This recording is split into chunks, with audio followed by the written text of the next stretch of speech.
Relationship advice. My ex-girlfriend is the biggest liar I have ever known. Red flags are easily ignored, when rose-colored shades blind all the things we should see as colossal warning signs.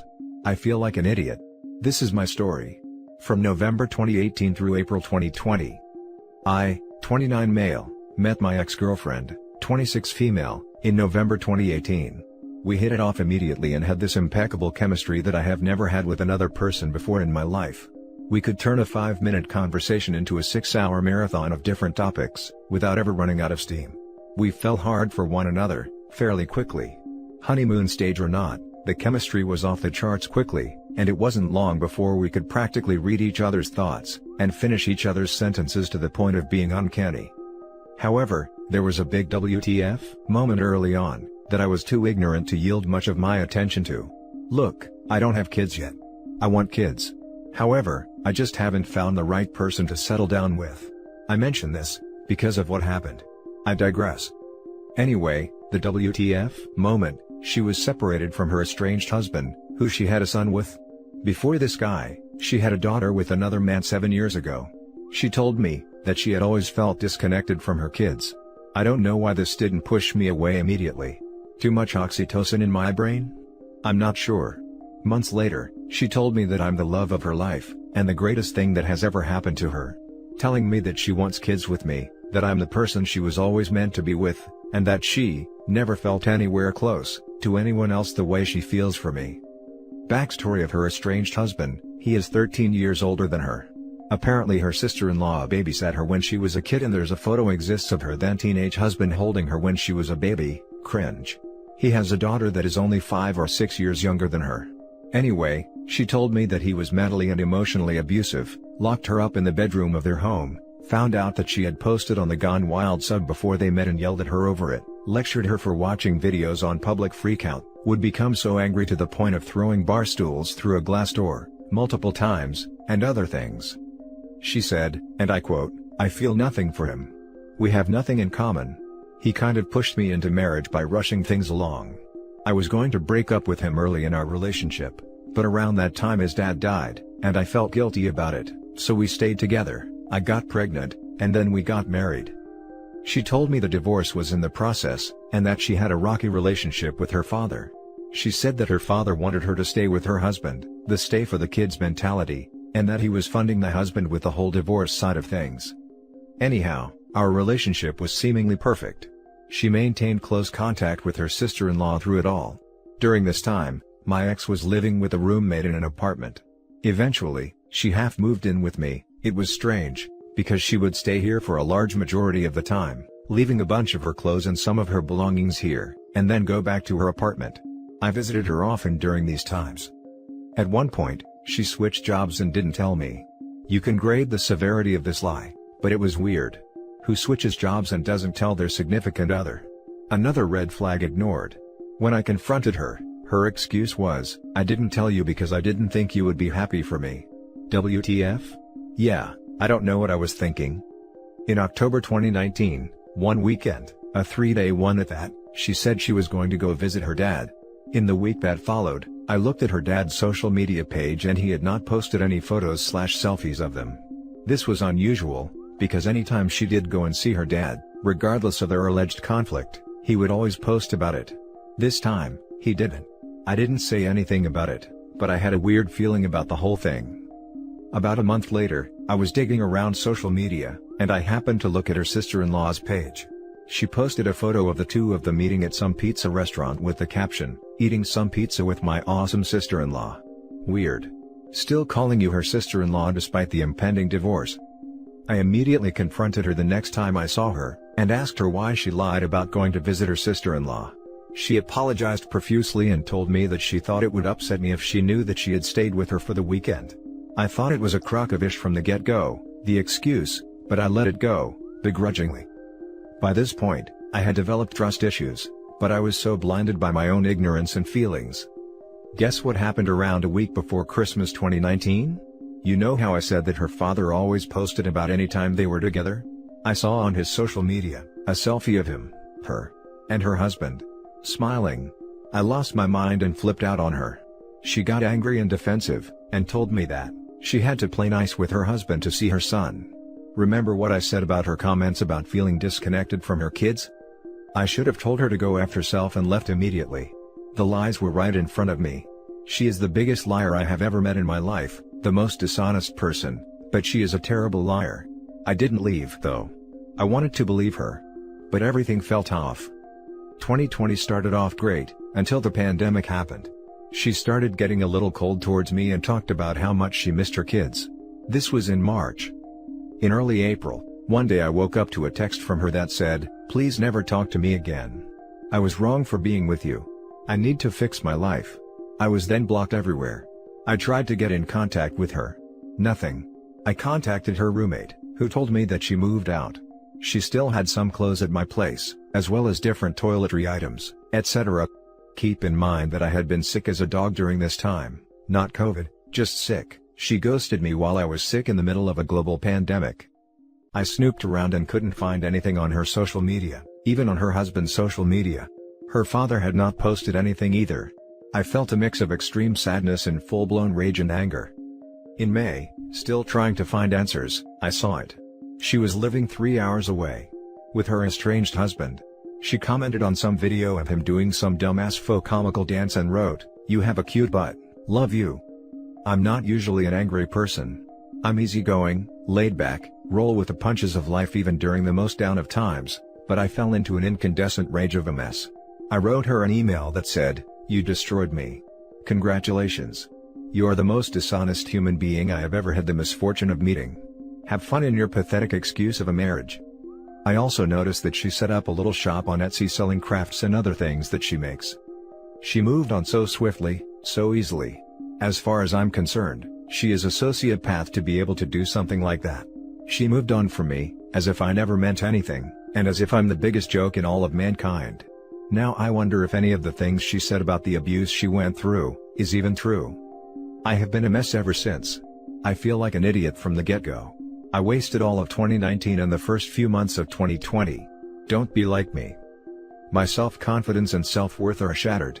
I can't help but blame myself, since I didn't break up with her with so many red flags staring me right in the face. I have never been this low before in my entire life. She has moved on like I never existed, as if she didn't throw me away in the most savage of ways in the type of year this has been. How do I recover from this? What do I do? How do I fix my head? Can't afford therapy at this time. I'm left to try and write my mind on my own, but it is hard. I feel so low about myself. I have always been in quite decent physical condition and I continue to work out 4 times a week. I'm a chef and my personal diet consists of 95% whole foods from nutritionally dense sources, only occasionally eating junk as a treat. However, now 6 months later, I'm still a wreck and I still feel so much anger. Most of the anger is directed towards myself for being so stupid to the point of ignoring red flags. I have tried to be more kind to myself, but I almost can't help it. I have no self-confidence whatsoever. I tried to be the best partner that I could be. I wasn't clingy or needy. I was supportive, and did my best to love her fully. And she went back to that? After all that she said? Her life is one big lie. She will cheat again in the future, I'm sure of it. She is the one who lost out on someone special in her life, but aside from self-hatred, why do I feel so full of anger and sadness after all this time? I just don't know what else to say. Now for the top comments. You should focus on yourself. You deserve to give yourself time and appreciation and reflection. I know it may be tough right now, especially on behalf of quarantine. You will eventually come to terms with the fact that none of this was your fault, and that you came out of it with no extra ties to her, like children or marriage. It doesn't feel like it now, but you came out of it a winner because you are no longer with someone like her and you can now understand the red flags that people like her are embedded with. Thank you, friend. I'm very thankful I did not wind up in a marriage, and have kids with her. I'm not sure my mental health would have survived so well, especially imagining her deserting our hypothetical child, the way she did with her 2 children she already has. Makes me sick to my stomach just imagining that scenario.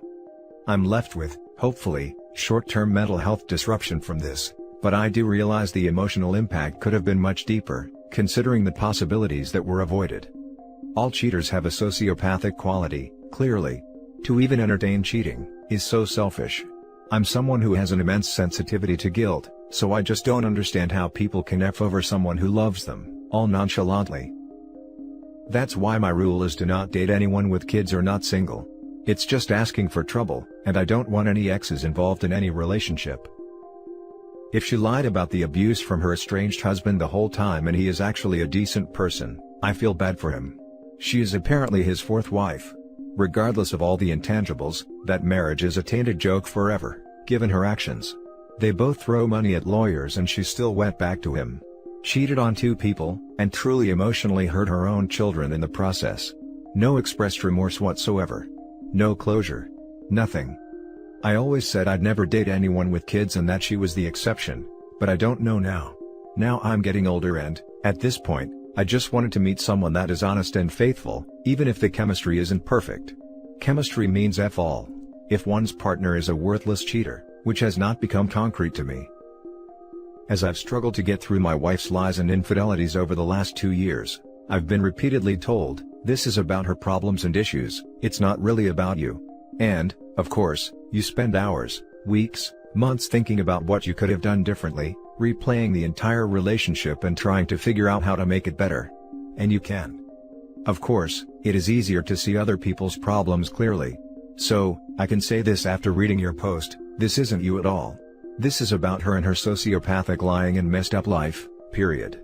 It is so abundantly clear, that nothing you could have done differently would have mattered. Nothing. This isn't about you at all. It may seem like it because you were in the middle of it, but she was just doing her, and you were collateral damage. I'm sorry that it happened to you. Like everyone says here, there is a degree of narcissism and sociopathic behavior in all our deceivers, and yours is certainly one of them that exhibits that in a really big way. Repeat to yourself, it's not about you, it never was, for as many months as necessary.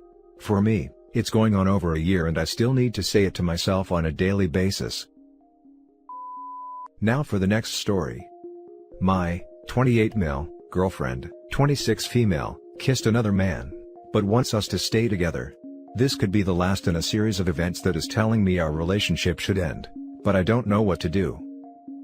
A few days ago, my partner kissed someone else, and told me today in a letter/Word doc she sent to me. I don't feel like this would be a relationship-ending thing for me, if it wasn't for some other factors. By the way, we have been together for close to 5 years. I'll spare you the details, but in this letter, she says that she loves me more than anything, but feels some sort of resentment towards me, but has realized it as a result of her projecting her own issues onto me, something that became very clear to her when she kissed this other person. This is all her words. She doesn't want to break up and wants to work through this together. She has always been very critical and nitpicky of me.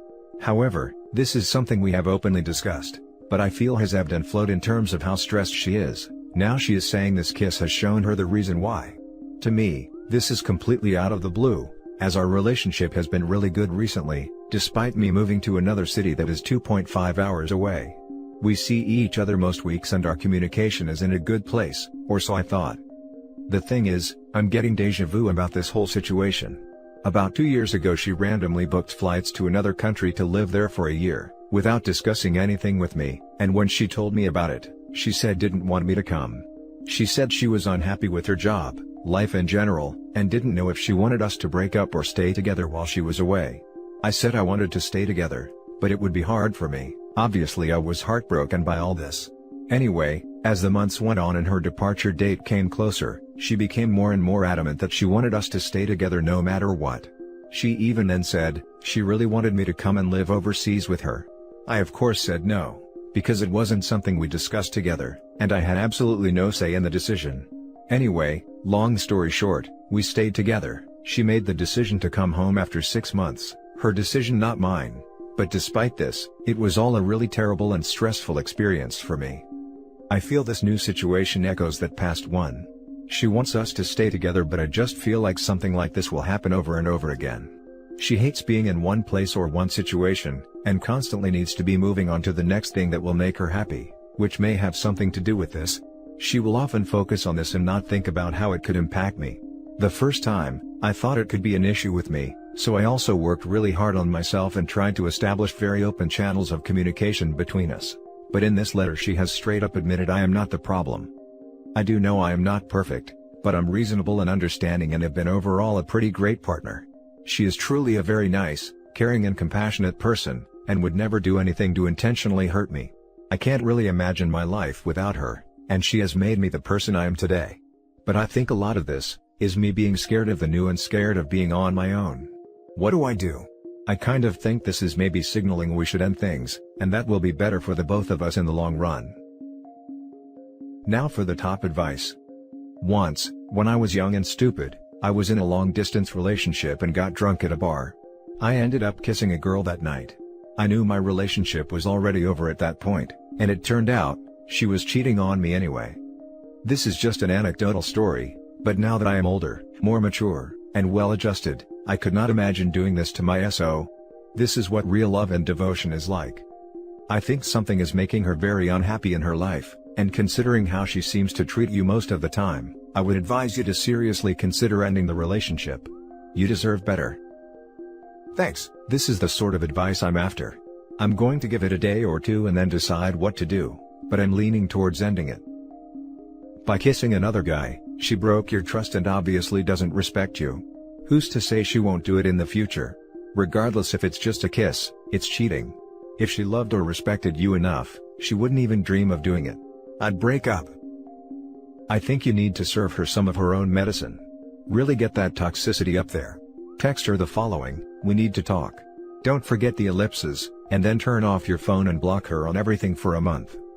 In all seriousness, your girlfriend doesn't respect you, nor is she interested in considering your needs.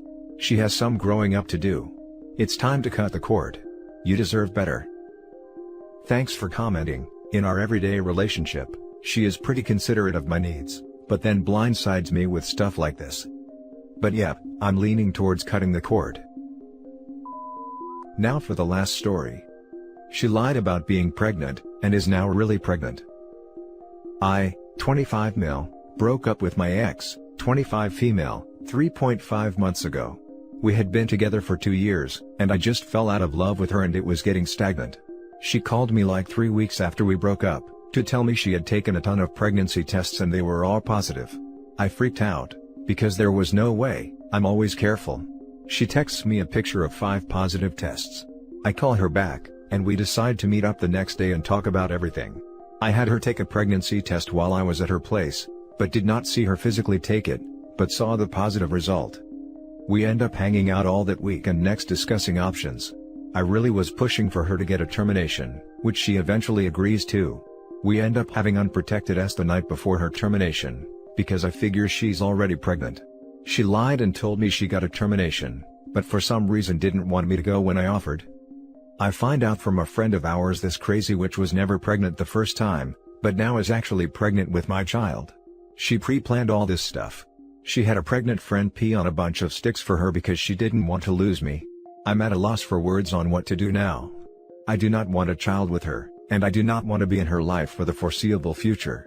Something is very wrong with her. I've never seen this crazy side of her. Now she won't return any of my calls, which is all the confirmation I need that she truly is pregnant, plus texts our friend showed me about how we're going to have a family together and she's going to make me love her again, and all this sick crap. Now for the top advice. If she goes ahead with this, make sure you're the father, consult a lawyer, and keep communication limited to handling child support or custody issues. In 18 years, you'll be free of your legal responsibilities. Hopefully she's lying again. Don't be alone with her ever again. Stop having unprotected sex. Dad, try to make it clear that you'll fulfill your legal obligations, but there is zero chance of a relationship. Not even friendship. If you don't intend on being in the child's life, make that clear as well, before it's too late to terminate. Maybe the prospect of raising the child alone will knock some sense into her. Yes, lawyer up and have the lawyer send her a notice that she's only allowed to communicate with you through them. Hopefully that'll get it to stick that you'll be nowhere near her or the child, so her mental image of a family is over. Stop sticking your D in crazy. But since hopefully you have figured that one out on your own now, get a lawyer involved now, so that you're prepared for when the baby is here in terms of custody arrangement and child support. Ensure you keep any and all communication recorded, and keep your expectations fair if you want a judge to be reasonable. And that's it for this video guys. If you have thoughts to share, leave a comment below. Don't forget to hit like and subscribe if you like this content. Turn the notification on to get updated on my latest posts. I'll catch you in the next one. Good day everyone.